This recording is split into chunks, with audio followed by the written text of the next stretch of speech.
Stop for a second and really look at your TV. Not just a quick glance, but actually look at it. That thin frame, that massive screen, the way it sits in your living room like a piece of modern art. You probably paid hundreds, maybe even thousands of dollars for it. You compared specs, read reviews, watched unboxing videos, and convinced yourself this was the perfect screen. And when it's turned off, it really does look perfect. Clean, minimal, futuristic.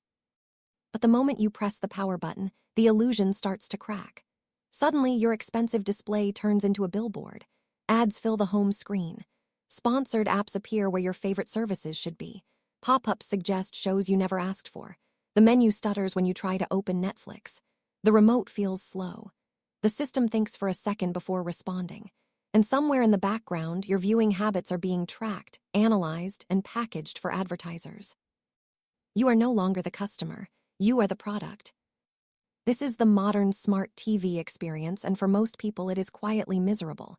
It doesn't happen all at once. At first, everything feels fine. The TV is fast.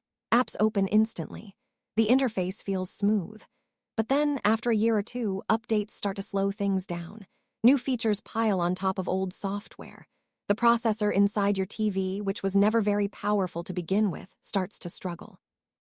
Suddenly, switching between apps feels like using a phone from 10 years ago. You press a button and wait, and wait, and wait. Eventually, frustration builds. You wonder how something so expensive can feel so cheap. You consider buying a new TV, even though the screen itself is still perfect. And that is exactly how the system is designed. For years, there has been one simple escape from this nightmare. A small black box that sits quietly next to your television and fixes almost everything. The Apple TV 4K, it doesn't show you ads. It doesn't lag. It doesn't treat you like data to be harvested. It treats you like a customer who paid for a product and deserves a good experience. The interface is clean. Apps open instantly. Updates don't ruin performance. Even years later, it still feels fast. For a long time, this little box has been the secret weapon of people who care about how technology should work. But here's the problem. We are now in 2026.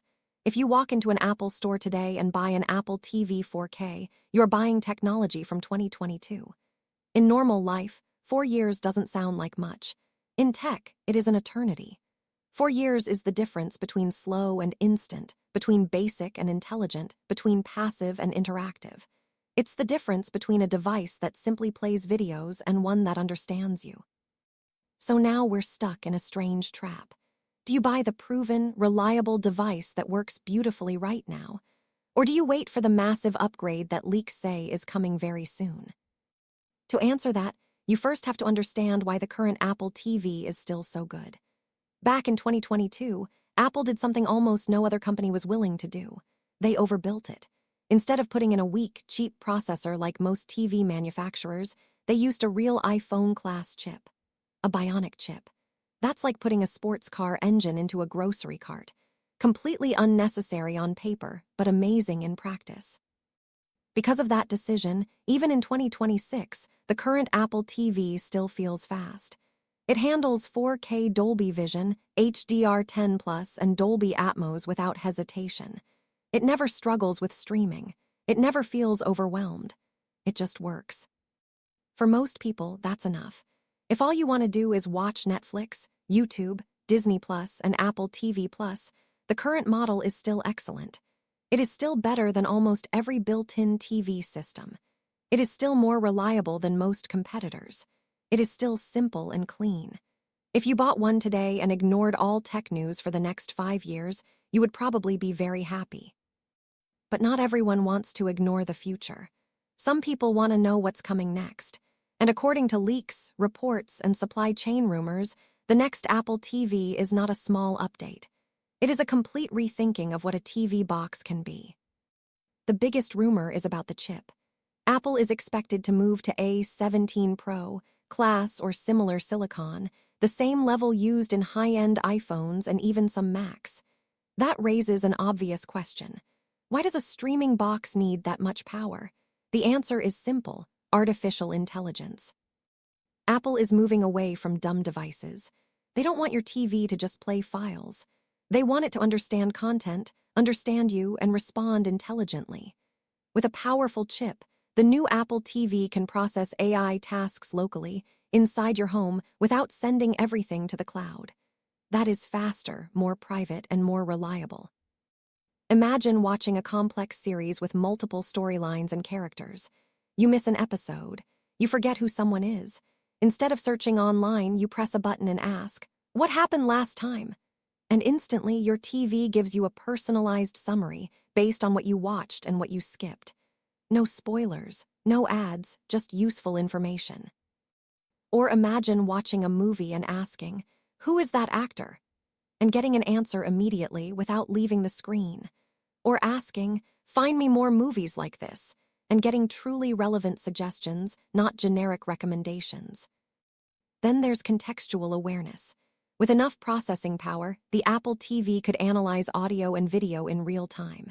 An explosion happens on screen and your smart lights flash. A quiet scene starts and the lights dim. A horror moment builds and the room responds. Not with delay, not through slow cloud servers, but instantly. That kind of immersion requires serious computing power. Another major leak involves Apple's new wireless chip, often referred to as the N1. This chip combines Wi-Fi, Bluetooth, and Thread into one powerful system. If you've ever used smart home devices, you know how unreliable they can be. You say, "Turn on the lights," and nothing happens. Or it works after 10 seconds, or it fails completely. It feels embarrassing and frustrating. The N1 chip is designed to fix that. It creates a strong, stable network inside your home. Your devices talk to each other directly without confusion. Commands happen instantly. The Apple TV becomes the central brain of your smart home, not just a controller, but a coordinator. It manages traffic. It prioritizes important tasks. It keeps everything running smoothly. Then there is the most controversial rumor of all, the camera. Some reports suggest Apple will put a camera directly into the Apple TV. Others say it will be an optional accessory. Either way, the goal is gesture control and advanced video communication. Imagine sitting on your couch and pausing a movie by raising your hand, turning down the volume with a simple motion, skipping intros with a wave, no remote, no buttons, just natural interaction. This technology already exists in Apple's other products. Bringing it to the TV is the next logical step. A camera also transforms FaceTime. Instead of holding a phone, your entire living room becomes a video call space. The camera tracks who is speaking. It zooms automatically. It adjusts framing. Family calls feel more like real conversations. Long-distance relatives feel closer. Group calls feel natural. All of this points to one thing. The 2026 Apple TV is not just a streaming box. It is becoming 3 devices in one. A gaming machine for Apple Arcade with console-level performance, a local AI server that powers Siri and smart features, and the central hub of your smart home. So now comes the big question. What should you do right now? Timing matters. All signs point to a spring 2026 launch, likely March or April. That is very close. We are not talking about a year away. We are talking about weeks or a few months. Here is the honest advice. If your current TV experience is terrible, if it crashes, freezes, shows endless ads, and makes you angry every time you use it, then buy the current Apple TV 4K. Don't torture yourself. Life is too short for bad interfaces. The current model is affordable. It works beautifully. It will immediately improve your daily experience, and it will still be useful even after the new one launches. But if your setup is acceptable, if you are planning a smart home, if you care about automation, privacy, and AI, then waiting is the smarter move.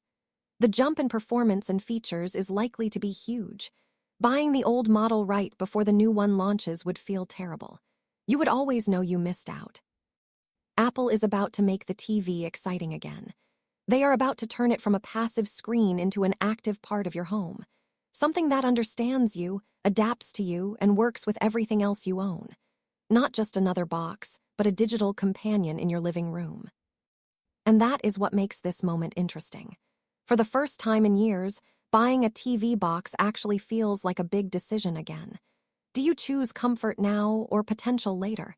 Do you choose stability or innovation? Personally, it feels like we are standing at the edge of something new. A shift from simple streaming to intelligent entertainment. From isolated devices to connected homes. From buttons and menus to natural interaction. And that future is almost here. So now it's your turn. Are you team buy now or team wait?